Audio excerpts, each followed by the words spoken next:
নমস্কার বন্ধুরা, এই ছবিটি তো তোমরা অনেকেই দেখেছো, কিন্তু তোমরা কি জানো এই ছবি নিজের মধ্যে এমন কিছু রহস্য লুকিয়ে রেখেছে যা আজ পর্যন্ত বুঝে ওঠা যায়নি।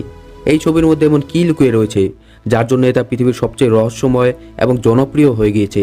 এই ছবিটি দেখার পর মানুষ কেন এই ছবিটিকে নষ্ট করার জন্য পাগলের মতো ব্যবহার করে, কেন এই ছবিটি দেখার পর মানুষ সুইসাইড কমেন্ট করে নেয়। চলো তাহলে এই ভিডিওতে আমরা জেনে নিই এই মোনালিসা ছবির রহস্যগুলি।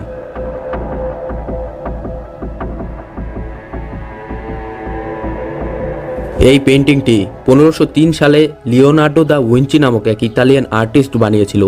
আর ইনি শুধুমাত্র একজন আর্টিস্টই নন, বরং একজন ইঞ্জিনিয়ার, সায়েন্টিস্ট, আর্কিটেক্ট এবং একজন থিওরিস্টও ছিলেন। এর মধ্যে প্রশ্ন আসে, এই পেন্টিংটি আসলে কার ছিল? এই পেন্টিংয়ে আঁকানো মহিলাটির আইডেন্টিটি নিয়ে লোক সর্বদাই কিউরিয়াস রয়েছিল। 23 জুন 1852 সালে লুক ম্যাসিপেরো নামে এক আর্টিস্ট প্যারিসের এক হোটেলের 4 তলা থেকে লাফ দিয়ে আত্মহত্যা করে। তিনি মোনালিসার রহস্যময় হাসির জন্য পাগল হয়ে গিয়েছিলেন এবং মোনালিসার সৌন্দর্যের প্রেমে পড়ে গিয়েছিলেন। তিনি একটি সুইসাইড নোটও লিখেছিলেন, যেখানে তিনি মোনালিসার প্রতি ভালোবাসা আর তাকে না পাওয়ার দুঃখের কথা বলেছিলেন। মোনালিসা ছবির সবচেয়ে রহস্যময় জিনিসটি হলো তার হাসি, কারণ এই হাসিটি তোমার মনের অবস্থা অনুযায়ী বদলায়। তুমি যদি খুশি মনে থাকো তাহলে ছবিটাকে দেখে তোমার মনে হবে ছবিটিতে মহিলাটি হাসছে, আবার তোমার মন খারাপ থাকলে এই ছবিটিকে দেখলে তোমার মনে হবে ছবিটি কোনোভাবেই হাসছে না। এক মনোবিজ্ঞানী রিসার্চে জানা গিয়েছে লিওনার্দো দা ভিঞ্চি তার এই ছবিটিতে যেই মহিলাটিকে এঁকেছেন তিনি নিজের ভেতরে কোনো রহস্য লুকিয়ে রেখেছিলেন। এর জন্য এই মহিলাটির হাসি এতটা রহস্যময়। লিওনার্দো দা ভিঞ্চি তার এই ছবিটি 1503 সালে বানানো শুরু করে এবং 1517 সাল পর্যন্ত এই ছবিটিতে কাজ চলছিল। লিওনার্দো তার এই ছবিটি পেপারে বানাননি, বরং কি এই ছবিটি বানানো হয়েছিল একটি পপুলার কাঠের ওপর। আর এই পেন্টিংটি বেশিটা বড়ও ছিল না। এই ফটোটা দেখো, যেখানে এই পেন্টিংটি মিউজিয়ামে রাখা রয়েছে। এটা মাত্র 7.7 সেন্টিমিটার বাই 5.3 সেন্টিমিটারের পেন্টিং, কিন্তু তাও এই ছবিটিকে অনেক বিখ্যাত মানা হয়, কারণ ওই সময়কার এমন পেন্টিং ছিল না যেটা মানুষের এত কাছে ফোকাস করত। ওভারঅল এই ছবিটিতে কালার গ্রেডিং দেখলে এতে কতগুলো ব্রাউন আর ইয়েলো কালারের শেড দেখা যাবে। এটা এতটা ইয়েলোয়েস ছিল যে একসময় এক প্রফেসর তো এই মহিলাকে কোলেস্টেরলের পেশেন্টও বলে দেন। চলো তাহলে আগে জেনে নিই এই মহিলাটি আসলে কে ছিল। অনেক থিওরির সামনে আসে যে এই মহিলাটি নাকি লিওনার্দোর মা ছিল, আবার অনেকে একে ইতালিয়ান অ্যারিস্টোক্রেসির কোনো এক রানীর ছবি বলেছেন। সবচেয়ে মজার ব্যাপার তো এটা যে লিওনার্দো এই পেন্টিংয়ে নিজেকে এঁকেছেন। এই পেন্টিংটি কোনো মহিলার নয়, বরং তার নিজেরই। লিওনার্দো তাকে ইমাজিন করে যে তিনি মহিলা হলে তাকে কেমন দেখাতো। এই কথাটাকে আর্টিস্ট লিলিয়ান সোয়ার্টস 1987 সালে একটি আর্টিকেলে বলেন, যিনি ডিজিটাল টুলের ব্যবহার করে সিমিলারিটি দেখানোর চেষ্টা করেন।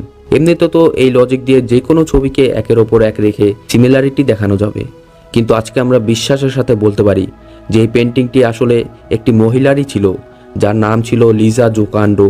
ফ্রান্সের এক প্রফেসর 25 বছর পর্যন্ত এর ওপর রিসার্চ করেছিল, আর সাল 2004-এ তিনি এটার ওপর পুরো এভিডেন্স পান এটাকে প্রমাণ করার জন্যে। যখন এই পেন্টিংটিকে বানানো হয়েছিল তখন লিজার বয়স 24 বছর ছিল। আর এই পেন্টিং বানানোর পিছনে দুটো কারণ বলা হয়। এক হলো সাল 1502-এ যখন লিজার দ্বিতীয় সন্তানের জন্ম হয়, আর এক হলো 1503-এ যখন লিজা তার ঘর কিনেছিল। এর মধ্যে একটা প্রশ্ন সবার মনেই আসে যে মোনালিসা ইতালিয়ান ছিল, লিওনার্দো ইতালিয়ান ছিল, কিন্তু এই ছবিটি আজকে ফ্রান্সে কি করছে? এটা নিয়ে ব্যাপারটা হলো এমন, সাল 1516-তে ফ্রান্সের রাজা ফ্রান্সিস I লিওনার্দো দা ভিঞ্চিকে ইনভাইট করেছিল যে তিনি যেন ফ্রান্সে এসে থাকেন। এর মধ্যে লিওনার্দো ইতালি থেকে ফ্রান্সে শিফট হয়ে যান, আর তার সাথে মোনালিসা পেন্টিংকেও তিনি নিয়ে যান। হিস্টোরিক্যাল রেকর্ডস এতে ক্লিয়ার নয়, কিন্তু বলা হয় যে লিওনার্দো ভিঞ্চি এই পেন্টিংটিকে এখনও কমপ্লিট করেননি। শুরু করার 15 বছর পরেও তিনি এই পেন্টিংয়ে কাজ করছিলেন। আর এরপরই রাজার মহলে থাকাকালীন সাল 1519-এ লিওনার্দো দা ভিঞ্চির ডেথ হয়ে যায়, আর এই পেন্টিংকে রাজা তার রয়্যাল কালেকশনে রেখে দেয়। এরপর প্রায় 150 বছর পর সাল 1797-এ যখন ফ্রান্সেস রেভলিউশন হয়েছিল, তখন এই পেন্টিংকে রাজার মহল থেকে বার করে লোভরি মিউজিয়ামে রেখে দেওয়া হয়। এর মধ্যে ইন্টারেস্টিং ব্যাপারটা হলো এটা যে এই কারণেই এই ছবিটিকে চুরি করা হয়েছিল সাল 1911-তে। এই চুরির মাস্টারমাইন্ড ছিল ভিনচেনজো পারগুইয়া, যিনি তার দুটি বন্ধুর সাথে এই পেন্টিংকে চুরি করেছিল। তার কথা ছিল যে এই পেন্টিংটি ইতালির কাছে থাকা দরকার, ফ্রান্সের কাছে নয়। এর জন্য এটাকে চুরি করে ইতালিতে নিয়ে যায়। তিনি ভেবেছিলেন এই ছবির নির্মাতা লিওনার্দো দা ভিঞ্চি একজন ইতালিয়ান পেন্টার ছিলেন, তাই এই ছবিটি ইতালির সম্পত্তি, তাই এই ছবিটিকে ইতালিতেই রাখা উচিত। চুরির 2 বছর পর ভিনচেনজোকে অ্যারেস্ট করা হয়, যখন ভিনচেনজো এই ছবিটি ইতালির একটি মিউজিয়ামে বিক্রি করতে যায়। এই ছবিটির সুরক্ষার জন্য ছবিটিকে 2 সপ্তাহ ইতালির মিউজিয়ামেই রাখা হয় এবং 14 জানুয়ারি 1914 সালে ছবিটিকে আবার প্যারিসে নিয়ে আসা হয়। ভিনচেনজো এই চুরির দায়ের জন্য 6 মাস জেলে থাকে, কিন্তু তার এই দেশভক্তির জন্য ইতালির জনগণ এখনও তাকে সম্মানের চোখে দেখে। যেমনটা শুরুতে বললাম, এই ছবিটিকে অনেকে নষ্ট করার চেষ্টাও করেছে। 1956 সালে এক বলিভিয়ান ট্যুরিস্ট মোনালিসার উপরে একটি পাথরের টুকরো ছুঁড়ে মারেন, যাতে মোনালিসার বাঁ হাতে আঙুলের পাশে কিছু জায়গা ক্ষতিগ্রস্ত হয়ে যায়। পরে এই জায়গাটাকে ঠিক করার চেষ্টাও করা হয়, কিন্তু এখনও কিছুটা চিহ্ন রয়ে গেছে। এর আগেও এক ব্যক্তি এর মধ্যে অ্যাসিড ছুঁড়ে মেরেছিলেন। এসব ঘটনা দেখে মিউজিয়ামের কর্তৃপক্ষ এর সুরক্ষা অনেক বাড়িয়ে দেয়। এই ছবিটি এখন একটি বুলেট প্রুফ গ্লাসের ভেতরে রাখা হয়, এর সাথে আবহাওয়া যাতে এই ছবিটিকে নষ্ট না করে দেয়, এর জন্য ছবিটিকে একটি তাপ নিয়ন্ত্রক ঘরের ভেতরে রাখা হয়েছে। মোনালিসা ছবির জনপ্রিয় হওয়ার আরও একটি কারণ হলো লিওনার্ডো এই ছবিটিতে 30-এরও বেশি লেয়ারের ব্যবহার করেছিলেন। এই লেয়ারগুলি মানুষের চুলের থেকেও বেশি পাতলা। গিনিস ওয়ার্ল্ড রেকর্ড অনুযায়ী মোনালিসা পৃথিবীর সবচেয়ে দামি ছবি। 1962 সালে এই ছবির দাম ছিল $100 মিলিয়ন। 2020 সালে এর দাম হয় $800 মিলিয়ন, ভারতীয় টাকায় যার মূল্য 6000 কোটি টাকা। কিন্তু ফ্রান্সের আইন অনুযায়ী এটাকে বেচা বা কেনা সম্পূর্ণভাবে নিষিদ্ধ, কারণ এটি একটি পাবলিক প্রপার্টি। যদি ছবিটিকে ভালোভাবে দেখেন তাহলে দেখবে মোনালিসার চোখের পালক এবং ভুরু দেখা যাচ্ছে না। তোমরা কি ভাবছো লিওনার্ডো মোনালিসার চোখের পালক এবং ভুরু বানাননি? 2017 সালে এক ফ্রান্স ইনভেন্টর বাস্কাল কোট কিছু উন্নত মানের ক্যামেরা দিয়ে পরীক্ষা করে বলেন যে লিওনার্ডো মোনালিসার চোখের পালক এবং ভুরু এঁকেছিলেন, কিন্তু সময়ের সাথে সাথে তা মুছে যায়। হয়তো ধুলো ঝাড়ার জন্যই এমনটা হয়েছিল।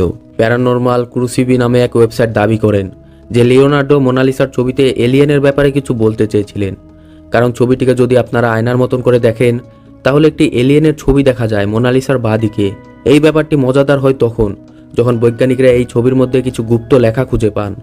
ইতালিয়ান ভাষায় লেখা লাডিস পোস্তাকি তোরবাকুই, যার অর্থ উত্তর এখানেই লুকিয়ে আছে। তবে এর সাথে এলিয়েনের কি সম্পর্ক তা বৈজ্ঞানিকেরা কিছুই বলেননি। মোনালিসার এই ছবিটি দেখার জন্য অনেকেই মিউজিয়ামে আসে।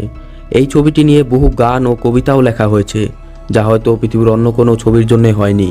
মোনালিসা একটি ইতালিয়ান ভাষা, যার উচ্চারণ হলো মন্না লিজা, যার অর্থ মাই লেডি। এই ছবির রহস্যগুলো এখনও সঠিক বুঝে ওঠা যায়নি। হতে পারে লিওনার্ডো আপন খেয়ালে এই ছবিটি বানিয়েছিলেন, আমরাই এটাকে জটিল ও কঠিনভাবে দেখছি। তোমার কি মনে হয়? তোমাদের মতামত কমেন্ট বক্সে অবশ্যই জানিও, এবং দেখা হচ্ছে আবার পরের ভিডিওতে। ততদিন ভালো থাকবে, সুস্থ থাকবে।